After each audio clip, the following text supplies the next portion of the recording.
কিশোর হয়তো 21 সালে ছিল। প্রশান্ত কিশোর কিন্তু এবার ওর অন্যরকম বলছে, বিভিন্ন টেলিভিশন সাক্ষাৎকারে ন্যাশনাল চ্যানেলগুলোতে বলছে যে এবার পশ্চিমবঙ্গে একটা অন্যরকম রেজাল্ট হবে। হ্যাঁ, উনি বলছেন, কেননা উনি বুঝতে পেরেছেন যে নীতিশ কুমারের বিশ্বাসযোগ্যতা চলে গেছে। উনি বুঝতে পেরেছেন যে বিহারে একটা ভ্যাকাম তৈরি হয়েছে, বিজেপিকেও বিহার আর চাইছে না। তাহলে যেটা প্ল্যাটফর্ম আছে, জনসুরাজ বলে যে প্ল্যাটফর্মটা আছে, সেটা কি তাহলে 25 সালে বিহারে ভোট আছে, রাজ্যের নির্বাচন, তাহলে যে এই আইপ্যাকের বা ওনার সংস্থার, আমি জানি না ওনার এখন কি সংস্থা, সেটা যে অর্থকরী যে ভাড়ার যে জমেছে এত বছর, কখনো বিজেপির সঙ্গে, কখনো জগনের সঙ্গে, কখনো কেজরিওয়ালের সঙ্গে, কখনো আবার তৃণমূল কংগ্রেসের সঙ্গে, সেইটা নিয়ে তাহলে 25 সালে উনি হয়তো নতুন করে নির্বাচনে নামতে চাইছেন এবং উনি নিজে বারবার বলেন যে লং টার্ম ভাবা উচিত, লং টার্ম ভাবা উচিত। তাহলে উনি হয়তো 25-এ মুখ্যমন্ত্রীর কথা ভাবছেন বিজেপি সমর্থনে, ফলে বাংলার নির্বাচন অন্য কথা বলতে হচ্ছে। বিজেপিও পরে বুঝবে নিশ্চয়ই যে 29-এ হয়তো আরেকজন আমরা চিফ মিনিস্টার ক্যান্ডিডেট হয়তো বিহার থেকে কেউ হতে চাইছেন কিনা। হ্যাঁ, সেটা তখন বিজেপি বুঝবে। বিজেপি যদি এখন তোল্লাই দেয়, দিতেই পারে, ওর কথা যদি বিশ্বাস করে। কিন্তু আমার ধারণা ওনার প্রেডিকশন বাংলায় মিলবে না। রাজনৈতিকভাবে উনি নিশ্চয়ই কিছু কথা বলেছেন, আমি ওনাকে ওনার অনেক কথাই মেলে এবং বহু কথা খুব লজিক্যাল কথা বলেন। কিন্তু উনি উনি উনি উনি যখন একজন স্ট্র্যাটেজিস্ট হিসেবে কথা বলছেন, ভোট কুশলী হিসেবে কথা বলছেন, সেটা একরকম তার নির্যাস হবে। আর যখন উনি রাজনীতিবিদ হতে চান, সেই কথাটা মাথায় রেখে কথা বলছেন, তার ব্যাখ্যা নিঃসন্দেহে আলাদা। তার মানে আপনি বলছেন গতকাল অবধি উনি ছিলেন ভোট কুশলী, তার ব্যাখ্যা সব মিলে গেছে, এখন উনি রাজনৈতিক প্রশান্ত কিশোর। উনি তো বিহারের গ্রামে গ্রামে ঘুরে যে বার্তাটা দিচ্ছেন, সেটা তো আর যে ভোট কুশলেই কাজ নয় না, সেটা তো পার্টি করছেন। ঘুমিয়ে আছে শিশুর পিতা সব শিশুরই অন্তরে। তো এখন এই শিশু হিসেবে উনি ওখানে যাচ্ছেন, কালকে উনি নিশ্চয়ই বড় কোনো বিশু হিসেবে উনি আবির্ভূত হতে চাইছেন 25-এর বিহারের ময়দানে। রাজনীতিতে, নাট্যজগৎ থেকে রাজনীতিতে এসেছেন ব্রাত্য বসু। একটা কথা শোনা যায়, শিল্পীরা খুব বেশি দিন রাজনীতিতে খাপ খাওয়াতে পারেন না। আপনি পেরেছেন, অনেকে পারেন না। তার মানে আমি শিল্পী নই? আপনি তাহলে ফার্স্ট প্রেমাসটাই ভুল। তার মানে আমি আসলে পলিটিক্যাল লোকই ছিলাম না, তা তো নয়, কেউ অনেকে পারেননি, আপনিই পেরেছেন। শিল্পীদের কি উচিত রাজনীতিতে আসা? সারা পৃথিবীতে যখন আসে, আমাদের এখানে শিল্পী সম্পর্কে এই কথাটা বলা হয়, রাজনীতিবিদদের এক অংশই করেন। মমতা ব্যানার্জির দেওয়ালটা ভেঙে দিয়েছেন। রাজনীতিবিদদের এক অংশই করেন। আমি এটা নিয়ে একটা উপন্যাস লিখছি সম্প্রতি, যে কিভাবে রাজনীতিবিদরা শিল্পীদের ট্রিট করেন। হ্যাঁ, যে ওরা বেশ শিল্পী হিসেবে থাকবে। সব যারা শিল্পী রাজনীতিতে এসছেন, তৃণমূলে যারা এসছেন, তারা কি সত্যি রাজনীতি বোঝেন? সবাই হয়তো বোঝেন না, কিন্তু আবার আপনি যদি বাম আমলে মন্ত্রীর তালিকা দেখেন, আমি নাম করব না, সবাই রাজনীতি বুঝতেন? সবাই রাজনীতি বুঝতেন না। কোনো জেলার কোটা থেকে দিতেন কাউকে, কেউ আসতেন অমুক কোনো জাতিগত প্রতিনিধি আসতো, অনুসূচিত বর্গ থেকে কেউ আসতেন। আমাদের সময় হয়। তো শিল্পীদের আপনাদের ধরতে হবে এরকম একটা অনুসূচিত বর্গ যেখান থেকে তারা আসছেন। আসলে আমার মনে হয় যে এটা শিল্পীদের কোনো সুযোগ না, এটা শিল্পীদের আসলে ক্রাইসিস, বিশেষত সিনেমার ক্ষেত্রে। কারণ এটা নিয়ে একটা আলাদা, আপনার সঙ্গে আমার আলাদা সোজা সাপটা যদি কখনো হয়, এটা নিয়ে আমি কথা বলতে পারি যে কি করে বিশ্বায়নের পর বাংলা ছবিতে পুঁজি ক্রমশ কমতে শুরু করে এবং পুঁজি কমার কারণে শিল্পীরা কি করে ক্রাইসিসে পড়ল এবং তারা তাদের জীবনযাপন যে জায়গায় নিয়ে গেলেন, নিয়ে যাওয়ারই কথা বিশ্বায়নের পরবর্তী ক্ষেত্রে। কেননা সমস্ত লাক্সুরিয়াস গুড, কনজিউমার গুড তখন হাতের মধ্যে আছে। ইএমআই, আপনি ফ্ল্যাট কিনে ফেলছেন, অমুক গাড়ি কিনে। তার মানে মানে শিল্পী তার কাজ নেই বলে রাজনীতিতে আসছেন এবং রাজনীতি বেস্ট। এটা সারা ভারতবর্ষ হয়েছে। আপনি অমিতাভ বচ্চনের ক্ষেত্রে কথা বলেননি কেন? আপনি কেন এটা রজনীকান্তের ক্ষেত্রে বলছেন না? আপনি কেন কমল হাসানের ক্ষেত্রে বা চিরঞ্জীবীর ক্ষেত্রে বলছেন না?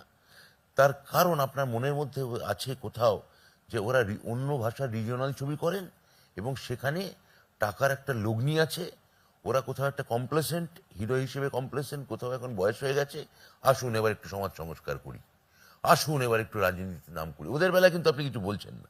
না, আপনি তো বলছেন এটা ভালো প্রফেশন রাজনীতি। না, আমি তা বলছি না। আমি বলছি এটা একটা ক্রাইসিস হয়েছে এবার সেই ক্রাইসিসটাকে যারা কমব্যাট, আমি একটা উদাহরণ দিচ্ছি, দেব দেব স্বাধীনতার পর যতজন সুপারস্টার বাংলায় এসছে তার একটা অন্যতম একজন সাকসেসার, এবং দেব রাজনীতিতেও দেবের মতো করে দুবারও দেব জিতেছেন আমাদের লোকসভা ভোট, তৃতীয়বার উনি জিততে চলেছেন। এখন দেব একটা ব্যতিক্রম। আপনি বিজেপি, ব্রাত্য বসু দেব ব্যতিক্রম। আমি তো দেখুন, দেব স্টার, আমরা স্টার নই, আমরা অভিনেতা ছিলাম, আমরা মূলত থিয়েটার করি। আপনি যেটা আমাদের সম্পর্কে সব থেকে বড় শব্দটা এখন ব্যঙ্গাত্মক শব্দ, আমরা হচ্ছি সুশীল, মানে সুশীল সমাজ।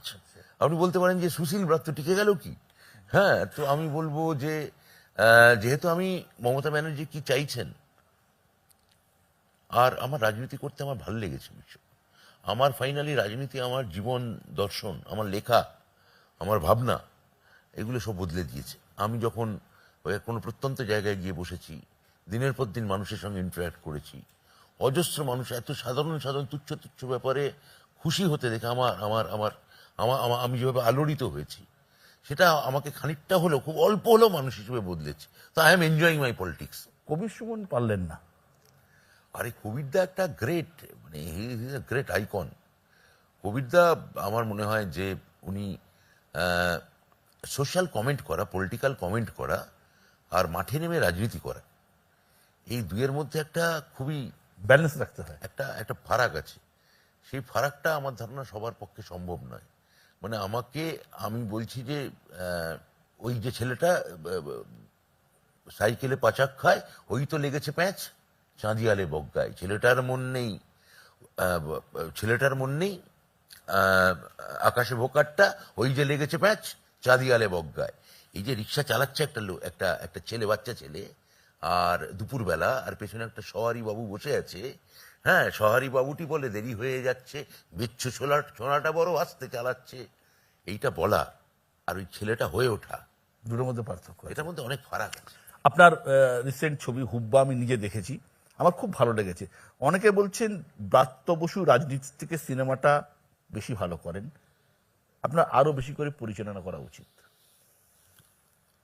আমি যদি সত্যি পূর্ণ সময়ের ছবি করি এ হিসেবে আবির্ভূত হতে পারি, আমার মনে হয় না যে পুরো ছবি করিয়ে হিসেবে কোনো একটা নির্দিষ্ট কোনো ডিরেক্টর আসলে বেঁচে নেই। কোনো নির্দিষ্ট হাউস হয়তো বেঁচে আছে, এবং সেই নির্দিষ্ট হাউস হয়তো 5-6 জন পরিচালকের মধ্যে ঘুরিয়ে ফিরিয়ে ছবি করান।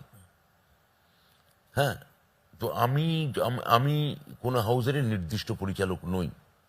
অর্থাৎ সেই অর্থে আমি খানিকটা রুটলেস, খানিকটা অনিকেত। হ্যাঁ, নিকেতনহীন, মানে আমার কোনো নির্দিষ্ট ঘর নেই যে আমার বাড়ি থাকবে, আমি সেখানে আমি একটা কি প্রস্তাব ফেললাম যে আমি এই প্রজেক্ট নিয়ে কাজ করব, সঙ্গে সঙ্গে অ্যাপ্রুভাল এসে গেল, পয়সাও এসে গেল, সেটা আমার নেই। তো আমি বললাম যে এই যে the অ্যাগনি and insecurity of the artist, এটা নিয়ে যদি আপনি একদিন আলাদা কোনো একটা শো করেন, সেটা নিয়ে আপনি প্রডিউসার অভাব বলছেন আপনার? না, প্রডিউসার সবার আছে। আমি বলছি কেননা প্রডিউসারদের দোষ দেওয়া যাবে না।